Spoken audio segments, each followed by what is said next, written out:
Never Meant to Be. My Little Pony Fanfic by Priceless 911. Chapter 7, I Am in Love. The sky was in complete overcast as both Zeil and Zekura balanced themselves on staffs high above a calm shallow stream. With them both trapped in a meditative trance, the area was quiet, as the only sounds that could be heard were the gentle flow of the stream below them. As they meditated, both Zeil and Zekura could see the flow of everything around them. However, as Zeil focused, he started to see something that Zekura couldn't. A familiar vision began stepping out of the trees around them as he made his way to the water's edge.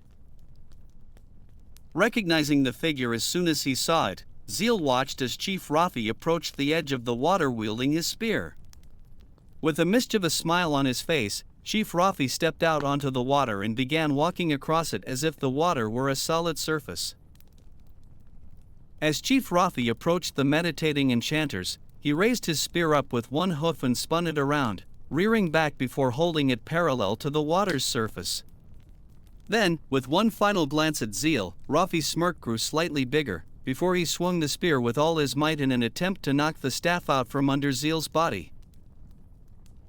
Out of reflex, Zeil opened his eyes and tried to react. However, Chief Rafi's spear didn't actually touch the staff at all. It was Zeil's reflex and break in concentration that caused the unbalanced zebra to fall from his staff and into the water below. After the loud splash, Zeil picked himself out of the water as he shook his head off and rubbed it in irritation. "Rafi, you jerk." All of a sudden, as he was looking into the water, Zeil could hear giggling as he looked up at Zekura, who was trying her hardest to hold back both her smile and her laughing expression. When he saw this, Zeil felt a little embarrassed, but then as he looked into the water, he smiled when he noticed that the staff he was balancing on was floating and pressed against Zekura's. Acting casual, Zeil reached for his staff as if he were going to try to reclaim his meditating position. However, as soon as he gripped it, Zeil pressed it against Zekura's. Before she knew it, Zekura's staff began leaning until it fell out from under her, causing the enchantress to fall into the water with the same humorous splash as her pupil before her. After hitting the water, Zekura quickly surfaced as she coughed a few times from her unexpected fall. Then, with her soaked mane draped over her face, Zekura gave Zeil an incredibly annoyed stare as he covered his mouth trying to hold in his laughter at the humorous sight. Sadly, he could only hold it for a mere moment before Zeil exploded in a fit of laughter that easily broke the silence in the atmosphere around them.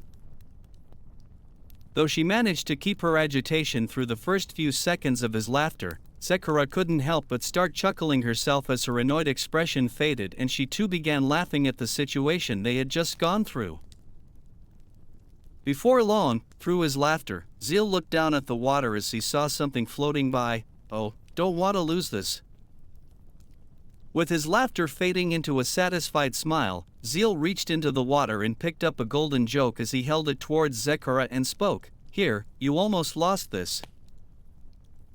When she saw what Zeil was holding, she reached up and touched her ear, realizing that it was gone, as she replied, "Oh, the joke, I would not have seen it.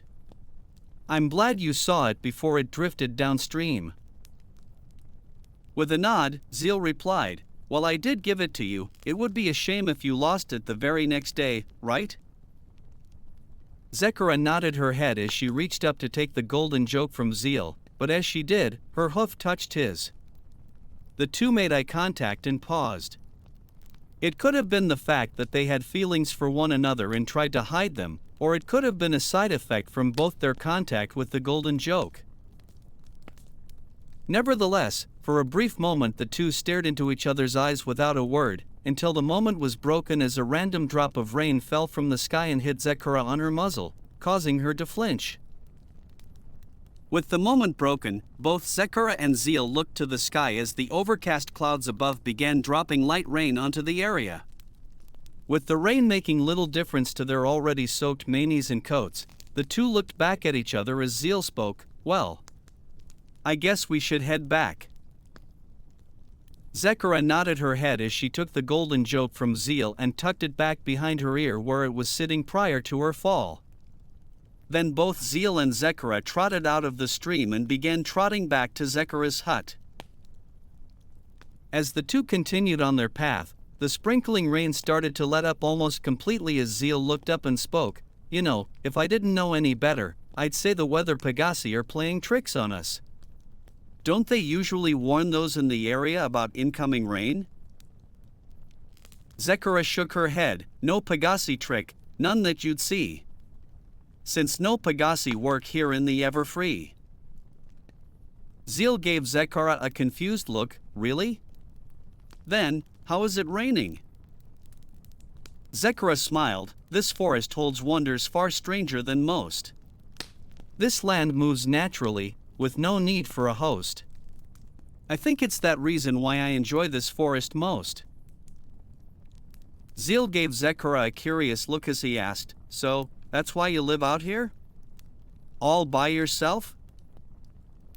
Zekara nodded her head. This forest holds peace in its natural wood walls.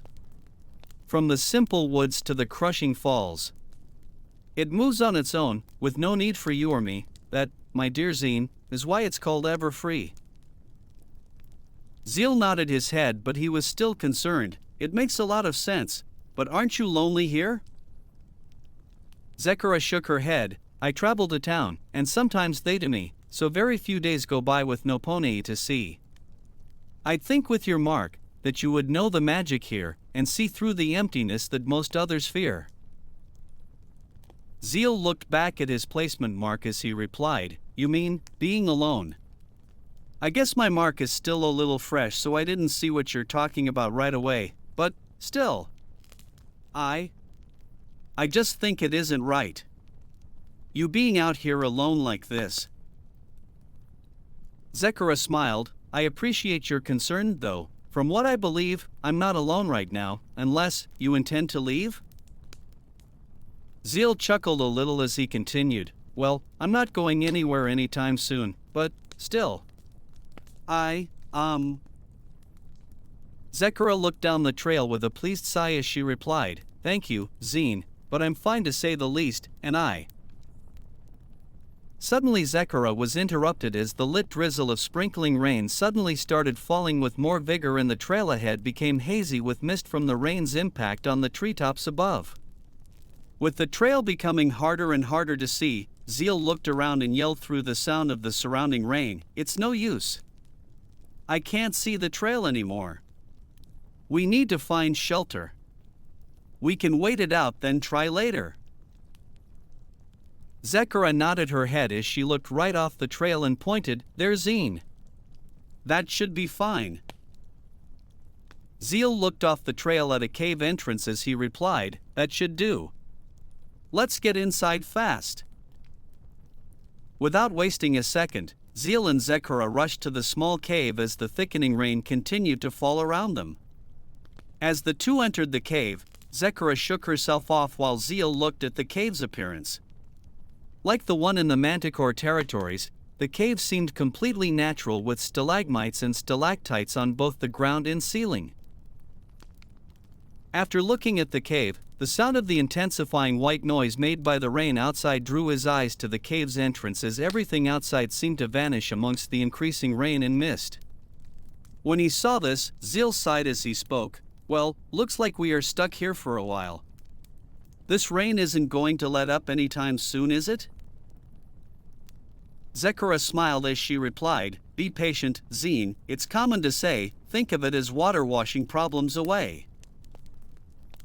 Zeil trotted to Zekara and sat down beside her as he replied, Well, I guess when you put it that way, then again, the storm is still bad out there, and it will be dark soon, not to mention how soaked we are. Zekara placed her hoof on her dripping mane that was draped across the side of her face as she replied, As soaked as we are, I do not see it a curse. As you know very well, things could be much worse. At that moment, Zeil looked at Zekara who was running her hoof through her wet mane and started to see an appeal in her current appearance. Her glistening wet coat, along with her mane draped across one side of her face and the golden joke exposed on the other side, gave out an attraction that made Zeil feel somewhat awkward. Trying to prevent bad thoughts from crossing his mind, Zeil looked out the cave entrance into the rain as he cleared his throat and replied, Yeah. I guess you're right. With his blushing face far too noticeable, Zekura could only give him a hopeless smirk as she also turned her attention to the falling rain without the need for a reply. As the two looked into the falling mist and rain of the outside storm, Zeil couldn't help but feel a little nervous. Not only was Zekura more appealing to him at this very moment, but another thought was pressing on his mind. This moment was the perfect time to tell her the truth. As he sat beside her, Zeil felt conflicted with himself as he held an argument against his own mind. I need to tell her. No, wait for the perfect time. This is the perfect time. But what if she hates me for it? What if she finds out another way and hates me even more? With these conflicting thoughts on his mind, Zeil could only place his hoof on his head as he tried to come to a decision. When he did this, Zekura could see his action out of the corner of her eye. However, she merely assumed his conflicting thoughts were on another topic, so she just sat quietly and looked into the storm as she waited patiently for his decision. However, as the seconds flew by, so did a cold wind as it came from the inner depths of the cave, flew by the two, and exited into the storm. With her coat still damp, Zekura had a sudden chill from the passing wind as Zeil noticed this and stepped closer to her. He pressed his body against hers and spoke, it's a little cold in here. I wouldn't want you to get sick well, why you know. Though she felt a little awkward about it, Zekura still smiled peacefully as she leaned against him and played along. Thank you, Zein, for your charitable act. I know too well how a sickness could impact. As Zekura leaned against him, Zein could feel his heart begin to race with anxiety. Not only did this seem a little unusual, but his mind was still in conflict about whether or not he should tell her about his changeling heritage. Though she could feel his heart race, Zekura ignored it as she continued waiting for him to say what was truly on his mind. It took him a few more seconds of silence before Zeil finally came to a decision as he sighed to brace himself before speaking to Zekura. Zekura? Zekura looked at him while hiding her anxiousness as he continued, well, I want to tell you something important. But... Zekura stopped leaning against him as she looked into his eyes and spoke, but? What? As Zekura looked into his eyes, Zeil could see her deep blue eyes as she anxiously waited for him to continue, but I'm afraid. I'm afraid of how you will respond. Of how you will look at me when I do. I think the way we are now. I mean, our relationship with each other is good and all, but I'm afraid what I will tell you could jeopardize it, or break it apart. With her eye contact making it harder for him to tell her the truth, Zeil looked down at the ground between them as he continued, Zekura.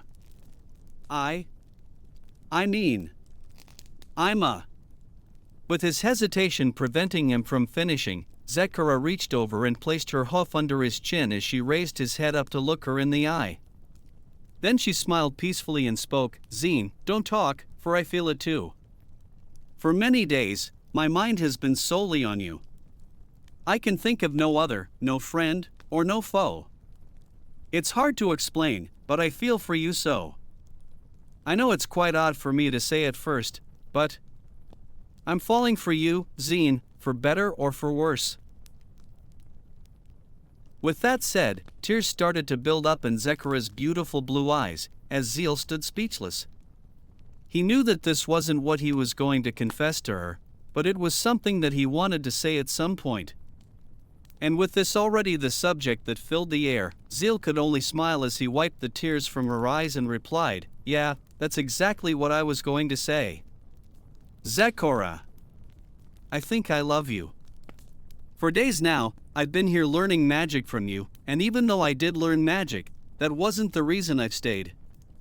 I know we are from different places, but if you will accept me, then I'll gladly do anything and everything I can to make you happy. Zekura. I love you." Zekara smiled as she started to lean closer to him, "And I you too." Slowly both Zekara and Zeil tilted their heads slightly as they leaned in and closed their eyes to kiss. However, as they did, a drop of water from the stalactite above fell straight down, hitting Zeil on his muzzle. The miniature splash hit Zekara and caused them both to flinch. After that, they both opened their eyes as Zeil looked up and sighed, "Really? Sorry Zekara, it seems we can't get a moment's pee." As Zeil began looking back down at Zekara, he was caught off guard as Zekara leaned completely in and unexpectedly kissed the disguised changeling. He slowly realized what happened and closed his eyes to kiss her back. Back in Canterlot, Shining Armor stood surrounded by his soldiers as he nodded his head and drew his sword. "Begin." With that order, a guard charged him from behind as Shining Armor turned around, blocked the incoming blade, and parried it to the side before bringing his hind hooves around and kicking the unsuspecting guard in his jaw. As the first guard hit the ground, a second guard charged forward wielding a battle axe. Shining Armor dodged the swing of the massive weapon before bringing his sword up and cutting through the wooden shaft of the axe, causing the heavy blade to fall to the ground. Stunned by the unexpected attack, the guard looked at his now destroyed weapon as Shining Armor spun around and bashed the side of his sword's blade against the guard's face, knocking him to the ground with one blow.